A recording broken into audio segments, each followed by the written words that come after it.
दोस्तों, आज की उर्दू डिक्शनरी में मैं बात करूंगी लफ्ज परिचय पर। परिचय को उर्दू में क्या कहते हैं और उसके साथ ही साथ अंग्रेजी में इसके लिए क्या इक्विवेलेंट इस्तेमाल होता है। लफ्ज परिचय हम अच्छी तरह परिचित हैं।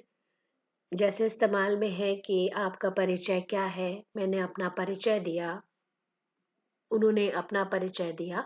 तो लफ्ज परिचय को उर्दू में कहते हैं तारुफ।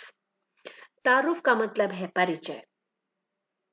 अंग्रेजी में introduction, mutual acquaintances, rule, fashion, custom, ये इसके पॉसिबल मतलब हो सकते हैं। तो परिचय लफ्ज तारुफ इंट्रोडक्शन के मतलब में इस्तेमाल होता है।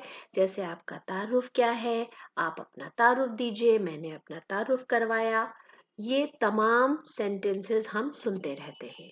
दोस्तों, मुझे प्रेम बर्टनी का एक बड़ा खूबसूरत सा कता मिला है जिसमें लफ्ज तारुफ बहुत खूबसूरती से इस्तेमाल हुआ है।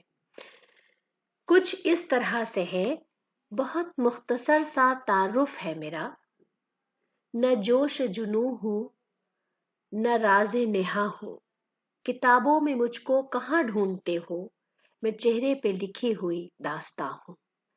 तो इसका जल्दी से मतलब भी समझ लीजिए। मुख्तसर का मतलब होता है छोटा सा, स्मॉल। तो बहुत मुख्तसर सा तारुफ है मेरा। मेरा जो इंट्रोडक्शन है, मेरा जो परिचय है, वो बहुत छोटा सा है। न जोश जुनून हूँ न राज़े नेहा हूँ। ना मैं जोश हूँ, ना मैं जुनून हूँ, ना मैं छुपा हुआ कोई राज हूँ, रहस्य हूँ।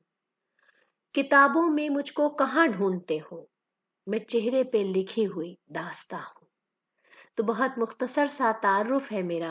न जोश जुनू हूँ न राजे नेहा हूँ, किताबों में मुझको कहाँ ढूंढते हो, मैं चेहरे पे लिखी हुई दास्तां हूँ।